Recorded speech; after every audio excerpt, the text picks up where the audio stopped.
गुरु तुम हो ज्ञानी ज्ञान के दाता, मुनि गुरुवर को करके प्रणाम गाऊं मैं सुबह शाम। तुलक सागर एक नाम एक नाम। अभी हमने 4 भावों की 4 दिन पूजन की। उत्तम, क्षमा, मार्दव, आर्जव भाव हैं, ये परिणाम हैं। ये भावों से पैदा होते हैं। और सत्य, संयम, त्याग, तप उपाय हैं। इनसे ये 4 भाव पैदा होते हैं। 4 उपाय हैं, 4 भाव हैं। और लास्ट के जो 2 हैं, आकिंचन, ब्रह्मचर्य, धर्म 10 सार हैं। ये धर्म है, धर्म के सार हैं आकिंचन और ब्रह्मचर्य। चहुंगति दुख ते काड मुकति करतार। 4 भावों को हमने देखा। 4 भावों को पाने के लिए 4 उपायों की जरूरत है। सत्य, त्याग, तप, ये उपाय हैं। संयम, इनसे वह 4 भाव प्रकट होते हैं। आज उत्तम सत्य है, कठिन वचन मत बोल, पर निंदा और झूठ तज, साच जवाहर खोल, सतवादी जग में सुखी। किसी देश के राष्ट्रपति को अदालत में पेश किया गया। अदालत लगी है। न्यायाधीश महोदय ने कहा कि इस धर्म ग्रंथ पर हाथ रख करके कसम खाओ कि जो भी बोलूंगा सच बोलूंगा, सच के सिवा कुछ नहीं बोलूंगा। राष्ट्रपति महोदय थोड़े से सकुचाए।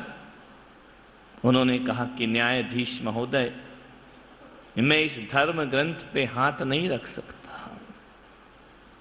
तो इसका मतलब तुम झूठ बोलना चाहते हो? नहीं, मैं झूठ भी नहीं बोलूंगा, लेकिन इस धर्म ग्रंथ पर अपना हाथ नहीं रखूंगा। न्यायाधीश महोदय ने कहा, यहां की परंपरा है कि आपको अपनी बात रखने से पहले शपथ उठाना पड़ेगी। उन्होंने कहा कि मुझे माफ करें, मैं ये शपथ नहीं ले सकता। तुमको समस्या क्या है? क्यों हाथ नहीं रखना चाहते हो? उन्होंने कहा कि जहां तक मेरा मानना है, सच बोलने के लिए कसम खाने की जरूरत नहीं पड़ा करती है। कसम वही खाते हैं जो झूठ बोला करते हैं।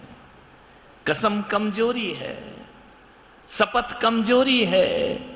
जिसके भीतर कमजोरियां हैं वो कहता है मैं भगवान की कसम खा के बोल रहा हूं। इतना डर क्यों रहे हो सच बोलने में? कसम खाने की जरूरत क्यों पड़ रही है? सत्य तो स्वभाव होना चाहिए। सत्य तो हमारे संस्कारों में होना चाहिए। सत्य तो हमारी आदत में होना चाहिए। सत्य तो हमारा जीवन होना चाहिए। उन्होंने कहा कि न्यायाधीश महोदय, सच बोलने के लिए कसम खाने की क्या जरूरत है? बोले नहीं, फिर भी हाथ तो रखना पड़ेगा। उन्होंने कहा कि मैं नहीं रख पाऊंगा। आखिर ऐसी क्या बात है? बोले बात यह है कि मैंने अपने बचपन में एक बार झूठ बोला था। पूरी जिंदगी में एक बार झूठ बोला है, अपने वो भी बचपन में। और जब मैंने झूठ बोला तो मेरी मां ने मेरे गाल में इतने जोर से चांटा मारा था, उस चांटे की आवाज आज भी मेरे कानों में गूंजती है। इतनी जोर से चांटा मारा था, 5 उंगलियां उछलाई थी मेरे गाल में। और उस दिन मेरी मां ने कहा था, मैं बिना बेटे की जिंदगी गुजारना पसंद करूंगी, लेकिन झूठे बेटे की मां कहलाना पसंद नहीं करूंगी। कोई ये कहे कि तुम्हारा बेटा झूठ बोलता है, इससे अच्छा तो मैं बांझ का जीवन जी सकती हूं, लेकिन झूठे की मां कहलाना पसंद, बस वो शब्द मेरे सीने में चुभ गया कांटे की तरह। मजिस्ट्रेट महोदय, मुझे चाट गाल में जो चांटा पड़ा उसका दर्द नहीं हुआ। कोई मां अपने बेटे से कहे कि तुझसे अच्छा तो मैं बांझ कहलाना पसंद करती हूं, ऐसे बेटे का जीना फिर बेकार हो जाया करता है, ऐसे बेटे का जीवन व्यर्थ हुआ करता है। और उस दिन से मैंने सौगंध ले ली कि मां, गला कट जाए तो कट जाए, अबे तेरा बेटा जिंदगी में कभी झूठ का सहारा नहीं लेगा, ध्यान रखिए। और वो राष्ट्रपति कोई और नहीं, अमेरिका के राष्ट्रपति इब्राहिम लिंकन बन करके खड़े हो जाया करते हैं। उन्होंने कहा मैं जिंदगी में कभी झूठ नहीं बोलूंगा। हम अपने बच्चों को डांटते हैं, फटकारते हैं, मारते हैं, लेकिन हर बात से बच्चा सुधरे जरूरी नहीं। इब्राहिम लिंकन ने कहा कि चांटे की दर्द से ज्यादा मुझे उनके शब्दों का दर्द हुआ कि मेरी कोई मां कह दे कि तुझसे अच्छी मैं निपूती रहूं, उसका बेटा होना व्यर्थ है उस औलाद का, ध्यान रखना। कोई मां कह दे कि मैंने तुझे जन्म क्यों दिया है, इससे बड़ी मां कभी नहीं कहती अपने बेटे से कि मैंने तुझे जन्म कब दिया। लेकिन मां जब भी बोलती है, जब भीतर से पीड़ा होती है ना, तब जाकर मां के मुंह से इस तरह के शब्द निकला करते हैं। और जिस मां के मुंह से ऐसे शब्द निकल आए, अरे शब्द तो ऐसा निकलना चाहिए कि जो मेरी मां थी ना, जो आज इस दुनिया में नहीं, वो अक्सर कहता करती थी कि मुझे गर्व है कि मैंने तुम्हारे जैसे बेटे को जन्म दिया है। ध्यान रखना, जीवन उसका सार्थक है। माँ बाप हम पे गर्व करें, माँ बाप हम पे स्वाभिमान करें, माँ बाप हम पर अभिमान करें, माँ बाप की छाती चौड़ी हो जाए, मस्तक गर्व से उठ जाए। ऐसा व्यवहार औलाद का होना चाहिए अपने जीवन में। ऐसा औलाद मत, ऐसा जीवन मत बनाओ कि माँ बाप को अपना माथा झुकाना पड़े। ध्यान रखिए, आपने कुछ ऐसा किया है माता पिता के लिए? क्या किया है गर्व से झुका सके? तुम्हारी मां, तुम्हारे पिता ये कह सकते हैं कि हर जन्म में मुझे ऐसा बेटा मिलना चाहिए? सोचिए, विचार करिए। कह सकते हैं भगवान से जाके कि हे परमात्मा, हर जन्म में मेरा बेटा बने और हर जन्म में मैं इसकी मां बनूं? कोई मां कह सकती है? विचार करिए। यदि तुमने अच्छा सत्य का जीवन जिया होगा ना, अच्छा व्यवहार जिया होगा ना, तो मां कहेगी कि हर जन। हम भगवान से क्यों कहते हैं तव पादो मम हृदयम तय पद दोयलीनम, हे जिनेन यावत निर्वाण, जब तक मोक्ष की प्राप्ति ना हो आपके चरण मेरे हृदय में वास करें और मेरा हृदय आपके चरणों में निवास करे। इतना साहस जो भगवान के प्रति है, क्या हम अपने माता पिता को दिला सकते हैं? इतना सम्मान कि मां बोले कि हर जन्म में तू मेरा बेटा बने। सोचिए, धन्य हो गई मेरी कोख तुझे देखकर। ऐसा व्यवहार है हमारा? कोई पिता कह सके कि मेरा पुरुषार्थ सार्थक हो गया तेरे जैसे पुत्र को पाकर के? ध्यान रखना, कोई है माँ बाप ऐसे? नहीं है ना।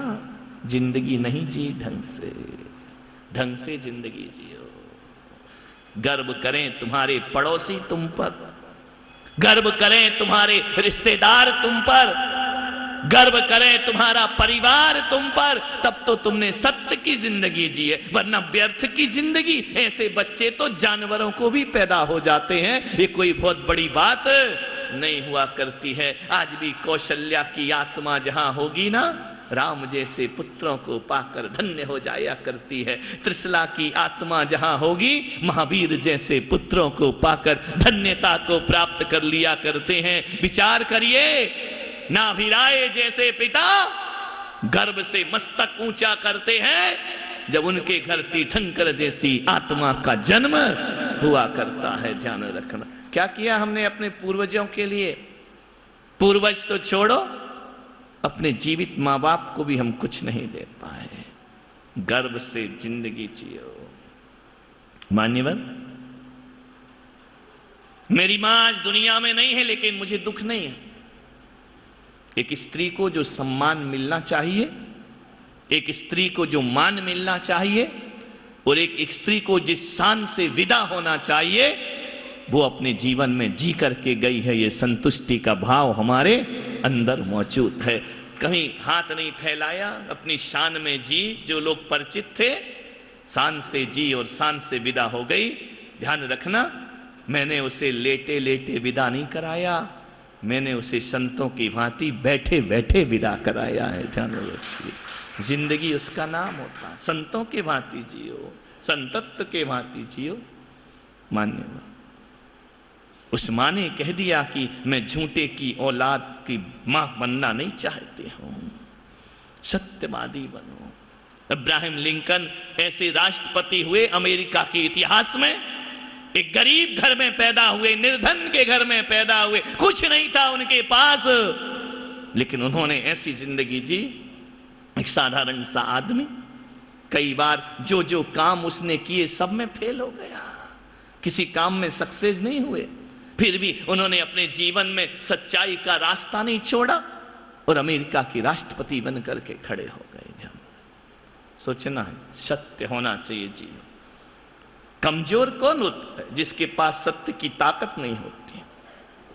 कसमें कौन खाता है? लड़खड़ाती किसकी जुबान है? जिसके पास सत्य की ताकत नहीं हुआ करती है। अपने अंदर धन की ताकत पैदा मत करो, कुछ नहीं होता है धन से। अपने अंदर झूठे सम्मान की ताकत पैदा मत करो। अपने अंदर ये सोना चांदी गाड़ी मोटर दिखाने की ताकत पैदा मत करो। इससे कोई गरिमा बनने वाली नहीं है। ध्यान रखना, ये कपड़े, ये जो कागज के लिबास पहनकर बाजारों में घूमोगे, बरसात होगी, सब सत्यता सामने नजर आ जाएगी। ये धोखे में मत रखो अपनी जिंदगी को। दौलत कमाने से कुछ नहीं होता। कमा ली, क्या किया उससे? कौन से आदर्श, कौन से पुरखे बन गए? एक बात ध्यान रखना, जब आदमी मर जाता है ना, तो उसका ये याद नहीं किया जाता मरने के बाद कि कितना पैसे वाला था। ये याद नहीं किया जाता है कितने मकान थे उसके। ये याद नहीं किया जाता है कितनी गाड़ियां थी, कितने सोने चांदी जवाहरात हीरे का स्वामी था वह। ये याद नहीं किया जाता है। मरने के बाद क्या याद किया जाता है? रावण की लंका याद की जाती है क्या? नहीं की जाती है। क्या याद किया जाता है मरने के बाद? आदमी का व्यवहार याद किया जाता है। कोई करोड़पति अरबपति मर जाए, व्यवहार बेरुखा हो, व्यवहार ऐसा हो कि कोई बात करने को तैयार नहीं। अकेली शव यात्रा होती है, कोई पीछे चलने वाला दिखाई नहीं दिया करता है। ध्यान रखना, आदमी का व्यवहार याद होता है। और व्यवहार वह जिसमें सत्यता मौजूद होती। झूठे व्यवहारों से क्या करोगे? अश्क में भीगी हुई मुस्कान का हम क्या करेंगे? छल फरेबों में मिले सम्मान का हम क्या करेंगे? और काम जो इंसान के इंसान ही ना आ सका, तो फिर पूजते मंदिरों में भगवान का हम क्या करेंगे? सत्य होना चाहिए जीवन। कैसी कैसी बातों पे हम झूठ बोलते हैं, सड़ी सी बातें। ऐसा भी नहीं कि कोई मृत्यु का क्षण आ गया, उससे बचना है तो हम झूठ बोल रहे। फालतू की बातें। उसने ऐसा कहा, उसने वैसा कहा, इसकी पर निंदा और झूठ तज। साच जवाहर खोल, सतवादी जग में 90% हम व्यर्थ का झूठ बोलते हैं, बेकार का झूठ, जिसका कोई संबंध नहीं, कुछ लेना देना नहीं है। इसकी मिलाई, इसकी बात सुनी, अपना मिर्च मसाला डाला, जो अर्थ है वह छिपा दिया, दूसरे अर्थ बनाकर बात उसके कान में कचड़ा डाल दिया। दुनिया भर का ध्यान रखे आदमी। ध्यान रखना, एक के से निकली हुई मुंह की बात जब दूसरे तक पहुंचती है और बीच में 3-4 हो जाते हैं ना, तो मुख्य बात का अर्थ बदल जाता है। और अर्थ बदल के बात किसी रूप में पहुंचा करती है, अर्थ ही बदल जाता है। वो मिर्च मसाले बीच में डाल देते हैं थोड़ा थोड़ा सा। कान भरने वाले लोग, ध्यान रखना, हर कोई अभी आ जाएंगे मेरे पास, उसने ऐसा कहा महाराज, उसने वैसा कहा, उसने ऐसा कर दिया, अच्छा ऐसा कहा। ध्यान रखिए, ये झूठी बातें, क्या मिलता है इससे? हमने ऐसा किया, उसने वैसा किया। साच जवाह रखो। छोटी छोटी बातों में झूठ क्यों बोलते हो? क्या रखा है? हाँ चलो मृत्यु का क्षण है, मर रहे हो, बचने के लिए बोल दो। सड़ी सड़ी सी बातों में झूठ, जो है ही नहीं वो बोले जा रहे हो, जिसका कोई संबंध नहीं है, जिसका कहीं से कहीं तक कोई और छोर नहीं है, वो झूठी बातें बोलते हैं। सोचिए दिन भर में कितना झूठ बोलते हो। एक बात बताना, आज तक पति से झूठ नहीं बोला?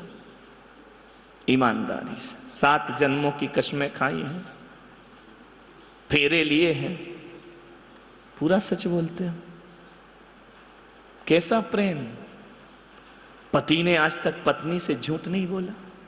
एक तो ऐसा रामलाल था, मेरी भैयावती कर रहा था, पैर दबा रहा था मेरे, इतने पत्नी का फोन आया, कहाँ हो? अब पत्नी का पहला शब्द तो हेलो हाय तो होता नहीं, पहला शब्द तो यही होता है, काव काव काव काव काव काव काव, इसके अलावा क्या होता है? दिन भर सुबह से शाम काव काव काव काव। तो उसने कहा कि बस निकल गया हूँ, रास्ते में हूँ। अरे मैं देख रहा हूँ पैर मेरे दबा रहा है, बोल रहा रास्ते में मोबाइल पे। बोले रास्ते में हो? मैंने देखा, बोले मरने दो ना। हाँ मैं भैयावती का। तो मैंने कहा तू सच क्यों नहीं बोल रहा कि भैयावती? अरे माथा फोड़ेगी, मैं आपके तो पैर दबा जाऊंगा, मेरा सिर फूटेगा घर जा करके।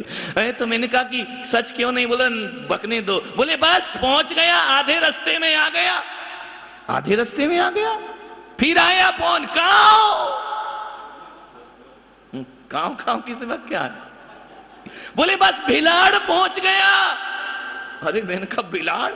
अब पत्नी भी कोई ऐसी वैसी नहीं थी, वो भी शेर पे सवा शेर थी। उसने कहा सही बताओ कहाँ हो, झूठ मत बोलो। तो बोले गाड़ी चला रहा हूं। तो बोले हार्न बजा के बता। पत्नी भी काकी रही होगी, ऐसी वैसी थोड़ी रही होगी, हार्न बजा के बता। प्रसारण पुण्यार्जक परिवार जिन शरणम तीर्थधाम के परम संरक्षक संघपति श्री प्रदीप मामा, प्रतिभा मामी, भोपाल। गुरु तुम हो ज्ञानी, ज्ञान के दाता,